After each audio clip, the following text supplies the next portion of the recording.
இயேசு உங்களை நேசிக்கிறார். பிரியமானவர்களை, இந்த நாளில் ஆண்டவர் நம்மளோடு பேசும்படியாய் வேதத்தில் சில வசனங்களை கூட வாசித்து ஆண்டவர் நமக்கு கற்றுக் கொடுக்கக்கூடிய காரியங்களை பார்ப்போம். அது மத்தேயுவின் புஸ்தகம் 22வது அதிகாரம் 21வது அதிகாரம் 33வது வசனங்கள். வேறொரு உவமையை கேளுங்கள். வீட்டு எஜமானாகிய ஒரு மனுஷன் இருந்தான். அவன் ஒரு திராட்சை தோட்டத்தை உண்டாக்கி அதை சுற்றிலும் வேலையடைத்து அதில் ஒரு ஆலையை நாட்டி கோபுரத்தை கட்டி தோட்டக்காரருக்கு அதை குத்தையாக விட்டு புறதேசத்துக்கு போயிருந்தான். கனிகாலம் சமீபித்த போது அதன் கனிகளை வாங்கி கொண்டு வரும்படி தன் ஊழியக்காரரை தோட்டக்காரருக்கு அனுப்பினான். தோட்டக்காரர் அந்த ஊழியக்காரரை பிடித்து ஒருவனை அடித்து ஒருவனை கொலை செய்து ஒருவனை கல்லெறிந்து கொண்டார்கள். பின்னும் அவன் முந்தினவர்களிலிருந்து அதிகமான வேறு ஊழியக்காரர் அனுப்பினான். அவர்களையும் அப்படியே செய்தார்கள். கடைசியில் அவன் என் குமாரனுக்கு அஞ்சுவார்கள் என்று சொல்லி தன் குமாரனை அவரிடத்தில் அனுப்பினார். தோட்டக்காரர் குமாரனை கண்டபோது, இவன் சுதந்திரவாளி, இவனை கொன்று இவன் சுதந்திரத்தை கட்டிக்கொள்வோம் வாருங்கள் என்று ஒருவரோட ஒருவர் சொல்லிக்கொண்டு அவனை பிடித்து திராட்சை தோட்டத்துக்கு புறம்பே தள்ளி கொலை செய்தார்கள்.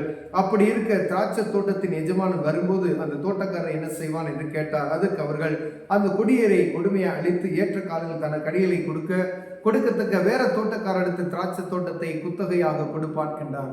பிரியமானவர்களே, ஆண்டவர் இந்த வசனத்தின் மூலமாய் நம்மளோடு பேசுகிற ஒரு காரியம் என்னவென்றால், ஆண்டவராகிய இயேசு கிறிஸ்து இந்த பூமியில பிதாவானவர் இந்த ஒரு தோட்டத்தை உருவாக்கி அதுல நம்மை உருவாக்கி நற்கனிகளை கொடுக்கும்படியாய் நம்மளை வைத்திருக்கிறார். பிரியமானவர்களே, ஒருவேளை ஒரு தோட்டம் பெரிய பழைய ஏற்பாட்டின் காலத்தில் வாசிக்கும் போது ஆதாம் ஏவாளுக்கு ஆண்டவர் ஒரு தோட்டத்தை கொடுத்தார்.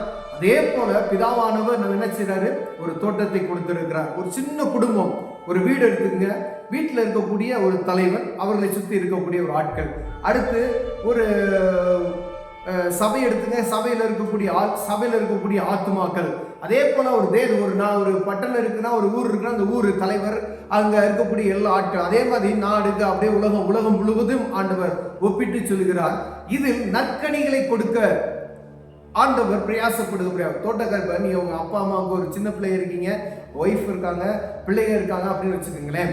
அப்ப ஆண்டவர் என்ன சொல்றாரு, ஆண்டவருடைய வார்த்தைக்கு செவி கொடுக்க முடியாது. இல்லை யாரை வேணாலும் மாத்திக்கலாம். ஒருவேளை கணவன் ரசிக்கப்பட்டிருக்கலாம், இல்லை மனைவி ரசிக்கப்படாம இருக்கலாம், இல்லை மனைவி ரசிக்கப்பட்டிருக்கலாம், கணவன் ரசிக்கப்படாம இருக்கலாம், பிள்ளைகள் ரசிக்கப்பட்டு இருப்பாங்க, அப்பா அம்மாலாம் ரசிக்கப்படாம இருப்பாங்க. யாராவது ஒரு தலைமைத்துவத்தை கொண்டு ஆண்டவர் என்ன செய்றார், அந்த குடும்பத்திற்கு நற்கனிகளை கொடுக்கும்படியால் அவங்க எடுக்கிற பிரயாசங்களை ஆண்டவர் உருவாக்கி கொண்டிருக்கிறார். ஒரு நாள் வருகிறது, ஆண்டவர் கனிகளை தேடும்படியாய் தன்னுடைய ஊழியக்காரரை அனுப்புகிறார். இப்ப எங்கு பார்த்தாலும் சுவிசேஷத்தை நாம் அறிவித்துக் கொண்டிருக்கிறார்கள். ஊழியர்கள் அவருடைய பிரயாசங்கள் எல்லாம் எல்லா ஜனங்களும் ரட்சிக்கப்பட வேண்டும் என்பதற்காய். ஏன்னா ஆண்டவர் வரும்பொழுது அவருக்கு நற்கனிகளை கொடுக்கும்படியாய் களஞ்சியத்தை கோதுமையை களஞ்சியத்தில் சேர்க்கும்படியே ஆண்டவர் பிரயாசப்படுகிறார். ஏன்னா அறுவடை மிகுதி, வேலையாட்களோ கம்மி என்று சொல்லி அநேக ஊழியர்களை ஆண்டவர் எழுப்பி கொண்டே இருக்கிறார். இதில் சொல்லப்பட்டது பாருங்க, எஜமானன் தோட்டக்காரர் இடத்துல அனுப்பி கனிகளை வாங்கி கொண்டு வரும்படியா சொல்றாரு. பாக்குறாங்க, கனி இல்ல, கனி எங்க பார்த்தாலும் கனி இல்ல. பாருங்க, ஊழியக்காரர்கள் அனுப்புறாரு, அடுத்த ஊழியக்காரர்கள் அனுப்புறாங்க, அவர்களையும் அடித்து சில ஊழியக்காரர்களை கொன்று போட்டு விடுகிறார்கள் அப்படின்னு சொல்லப்படுகிறது. அப்படி பாருங்க, தேசத்துல நடக்கக்கூடிய எல்லா காரியத்திலும் ஆண்டவருடைய வார்த்தை அங்கங்கே நடந்து கொண்டு இருக்கிறது. ஆண்டவர் சொன்ன அந்த வார்த்தை பாருங்க, ஊழியக்காரர்களை தாக்குறது, ஊழியக்காரர்களை கொண்டு போட்டுறாங்க, ஆனா கனி இல்லை. அப்போ கடைசியில் அப்படி அந்த வசனத்தை நீங்க வாசத்துட்டே வந்தீங்க அப்படின்னு சொன்னா, கனி கொடுக்காத என்ன செய்வார் அப்படின்னா, ஆண்டவர் சகலத்தின் நிர்மூலமாக்கி விட்டு புதிய ஒரு தோட்டக்காரர் என்ன செய்வார், அந்த இடத்துல நியமிப்பார். பிரியமானவர்களே, ஒரு குடும்பமாய் இருக்கலாம், அந்த குடும்பத்துல கனி இல்லை என்று சொன்னால் அது ஆண்டவருக்கு பிரோஜனமற்று போற மாதிரி சூழ்நிலையாயிடும்.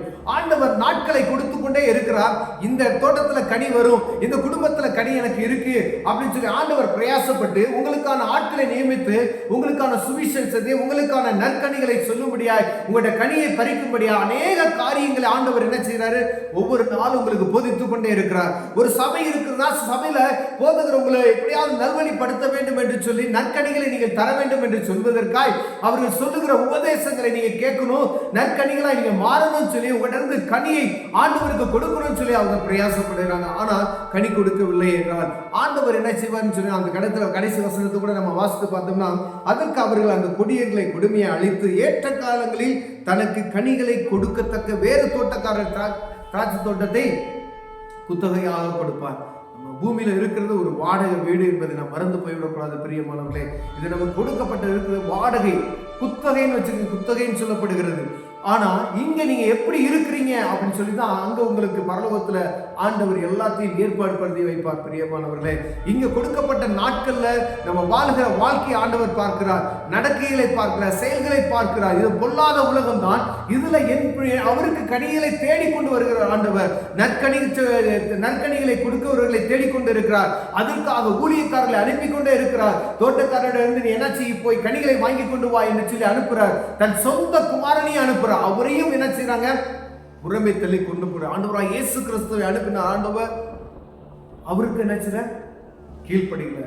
சொந்த குமாரனை என்ன செஞ்சாங்க, கொண்டு போட்டுட்டாங்க. ஆண்டவர் அவர் சிந்தின அந்த ரத்தம் நம்மளை சுத்திகரிக்கிறது. பிரியமான அவர் கடைசியாக நமக்கு ஆண்டவர் சொன்னதை அவருடைய ரத்தத்தினால் நம்ம மீட்டுக் கொள்ளப்படுகிறோம் என்கிற வார்த்தைக்கு நம்ம செவி கொடுக்கும்படியா எங்கு பார்த்தாலும் வசனங்கள் இருக்கிறது. அதை அபியாசப்படுத்துகிற இருதயம் நமக்கு இருக்கிறதா? ஏதாவது ஒரு வழியில ஆண்டவருக்கு கனி கொடுக்கிறவர்களாய் நீங்கள் மாறுபடி ஆண்டவர் பிரயாசப்படுகிறார். ஆண்டவர் தேடி வரும் பொழுது என் மக அப்படின்னு சொல்லி வரும் பொழுது அது வாசல் அண்டையில் 2 கதவை தட்டும் பொழுது நீங்க கனி கொடுக்கிறவர்களா இருக்கிறோமா, நான் கனி கொடுக்கிறவர்களா இருக்கிறோமா என்பதை ஆண்டவர் பாருங்க. ஏதோ அந்த பூமியில ஏதோ கிறிஸ்தவர்களாய் பிறந்தோம், ஏதோ பூமியில வாழ்கிறோம் என்பதற்கு அல்ல. ஆண்டவர் பிரயாசப்படுகிற, ஆண்டவர் விரும்புகிற நற்கனிகளை அவர் தேடி வரும் பொழுது கனி இல்லை அப்படின்னு சொன்னா ஆண்டவர் என்ன செய்வார், முற்றிலும் அழித்து விடுவேன் என்று சொல்கிறார். பிரியமானவர்களே, ஒருவேளை இதை கேட்டுக்கொண்டு இருக்கிற என் அன்பு சகோதரனை சகோதரியே, இந்த வார்த்தைகளை நீங்கள் மீண்டும் அந்த வசனத்தை நீங்கள் தியானிக்கும் பொழுது ஆண்டவர் உங்களோடு பேசுவார். ஆண்டவருக்கா ஏதாவது நம்ம செய்யறோமா? கனிகளை தேடி வருகிற ஆண்டவர்கிட்ட கனிகளை வாங்கி கொண்டு ஊழியர்களை அனுப்புகிறார். அவர்களுக்கு செவி கொடுக்கிறோமா? அவர்களை காயப்படுத்துகிறோமா? அவர்களை நாம் துன்பப்படுத்துகிறோமா? ஊழியர்கள் ஏதாவது ஒரு சுவிசேஷத்தை அறிவிக்க ஏதாவது ஒரு வழியில ஆண்டவர் உங்களுக்கு ஆட்களை அனுப்புவார். அவர்கள் என்ன செய்யணும், நம்ம அவமதித்து விடுகிறோம். பிரியமானவர்களே, அவங்க செவி கொடுக்கிறது கிடையாது. ஊழியங்க அடுத்தடுத்து ஏதாவது இங்க நீங்க போனீங்கன்னா ஊழியம், அங்க போனீங்கன்னா ஒரு ஊழியக்காரர் உங்களுக்கு சொல்லுவார். பாருங்க, நமக்கு ஆண்டவர் கொடுக்கிற வாய்ப்புகளை பாருங்க.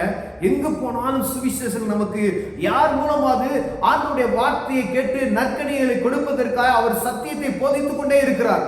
ஆனா நம்ம கிட்ட இருந்து ஆண்டவருடைய அவருக்கு கனி கொடுக்கக்கூடிய காரியங்கள் நம்மகிட்ட இருக்கா அப்படின்னு சொல்லி பார்த்தோம்னா நம்மளே ஆராய்ந்து பார்த்ததா இருக்கு. ஏதாவது ஒரு வழியில ஆண்டவருக்காய் நம்ம சின்ன ஒரு முயற்சி செய்து பார்த்தோமானால் ஆண்டவர் நமக்கு அதை பெரிய ஒரு பலனாய் மாற்றி கொடுப்பார். பிரியமானவர்கள், ஒருவேளை நீங்க ஜெபிக்கிறீங்களா, அப்பதான் நீங்க பாருங்க கனி கொடுக்கிறதுக்கு முதல்ல நீங்க ஜெபிக்கிறீங்களான்னு பாருங்க. ஆண்டவரை நோக்கி நீங்க பார்க்கிறீங்களா, வேதம் வாசிக்கிறீங்களான்னு பாருங்க. முதல் நீ டெய்லி ஜெபம் பண்ணணும், வேதம் வாசிக்கணும். அந்த ஒழுக்கத்தை உண்டு பண்ணுங்க கர்த்தருடைய பிள்ளைகள். அதே போல குடும்பத்துக்கு பிள்ளைகள் பெற்றோருக்கு கீழ்ப்படிங்க. அந்த குடும்பம் முழுவதும் நாம முதல்ல ஒரு குடும்பம் இருக்கிறோம், அந்த குடும்பம் முழுவதும் ஆண்டவருக்கு கீழ்ப்படுகிறவங்களா இருக்கிறோமா, குடும்ப ஆராதனை இருக்கிறதா, குடும்ப ஜெபம் இருக்கிறதா, கர்த்தருடைய சத்தத்துக்கு நம்ம செவி கொடுக்கிறோமா என்று பார்க்கும்படி ஆண்டவர்களோடு என்னோடு பேசிக் கொண்டு இருக்கிறார். அதற்கு அடுத்ததாய் தான் ஒவ்வொரு காரியமும். முதல்ல குடும்பத்தை சரியாய் பார்த்தோம் என்றால் அதுக்கடுத்து நம்ம ஊர், அதுக்கடுத்து நம்ம சபை, அதுக்கடுத்து ஒரு தேசம், அதுக்கடுத்து ஒரு நாடு, இப்படிதான் ஒவ்வொரு காரியம். நம்ம குடும்பம் கரெக்டா இருந்துச்சுன்னு சொன்னா எல்லாவற்றையும் ஆண்டவர் சரியாய் மாற்றி விடுவார். நீங்கள் ஒவ்வொருவரும் அவங்க குடும்பத்தை நம்ம சரி பண்ணணும் என்றால் ஆண்டவர் சகலத்தையும் சரிபடுத்தி விடுவார். பிரியமானவர்களே, நம்ம வீட்டில் இருக்கவங்களை முதல்ல நம்ம ஆமாயப்படுத்த ஆண்டவர் உங்களோடும் என்னோடு பேசிக் கொண்டிருக்கிறார். உங்க பிள்ளைகளுக்கு சுவிசேஷம் சொல்லுங்க. கடினமான காரியம் தான், அவர் ஏற்றுக்கொள்ள மாட்டார்கள். கோபப்படாதீங்க, தயவுசெய்து பிள்ளைகள் மீது கோபப்படாதபடி அவர்களுக்கு அன்பா சொல்லுங்க. அவங்க திருப்பி திருப்பி தப்பு பண்ணாலும் சரி, தேவ சமூகத்தில் நீங்க போராடி ஜெபிக்கணும். நீங்க தனிப்பட்ட நேரத்தில் உட்கார்ந்து பிள்ளைகளுக்காண்டி ஜெபம் பண்ணுங்க. ரட்சிக்கப்படாத மனைவி இருந்தாங்கன்னா கணவனுக்காய் மனைவிக்காய் கணவன் ஜெபம் பண்ணுங்க. ரட்சிக்கப்படாத கணவன் இருந்தா மனைவி அவங்களுக்காக நீங்க பிரயாசப்படுங்க. நீங்க எவ்வளவு நேரம் நீங்க ஜெபிக்கிறீங்களோ, தேவ சமூகத்தில் அவங்களுக்காய் நீங்க போராடுறீங்களோ, அப்பதான் ஆண்டவர் உங்களுக்கு உதவி செய்ய முடியும். ஒருவேளை ரட்சிக்கப்படணும் மேலோட்டமா நான் வாயால சொல்லிவிட்டு அதுக்கான காரியத்தை நம்ம ஈடுபடல, விலைக்கரியம் நாம் கொடுக்கவில்லை என்றால் அதுல கனிபறிக்க முடியாது. பெரிய முதல்ல நம்ம குடும்பம், அந்த குடும்பத்திலிருந்து நற்கனிகளை பறிக்கும்படியா ஆண்டவர் விரும்புகிறார். அப்ப நம்ம தான் பிரயாசப்படணும். உங்க பிள்ளைகள் ரட்சிக்கப்படணும்னா நீங்க விலைக்கரியம் கொடுக்கணும். உங்க கணவன் ரட்சிக்கப்படணும்னா நீங்க விலைக்கரியம் கொடுக்கணும். உங்க மனைவி ரட்சிக்கப்படணும்னா நீங்க விலைக்கரியம் கொடுக்கணும். அப்ப கனிகளை தேடி ஆண்டவர் வரும்போது என்ன செய்யற, அவங்ககிட்ட இருந்து நற்கனிகளை பறித்துக் கொள்வார். பிரியமானவர்களை, கண்களை முழுவதும் ஜெபம். அன்பு தகப்பனே, அருமையான நாளுக்காய் ஸ்தோத்திரம் ஆண்டவரே. அப்பா, ஓமையாய் நீங்க சொன்ன இந்த வார்த்தைகள் ஆண்டவரே எங்க இருதயத்துல பதியட்டும் ஐயா. ஆண்டவரே, நீங்க வரும் பொழுது நற்கனிகளை நாங்கள் கொடுக்கிறவர்களாய், ஆண்டவரே நாங்கள் பயன்படுகிறவர்களாய், எங்கிட்ட இருந்து நீங்க எதிர்பார்க்கிற அந்த கனியை கொடுக்கிறவர்களை மாற்றுங்க. இயேசுவின் நாமத்தில் பிதாவே, ஆமென்.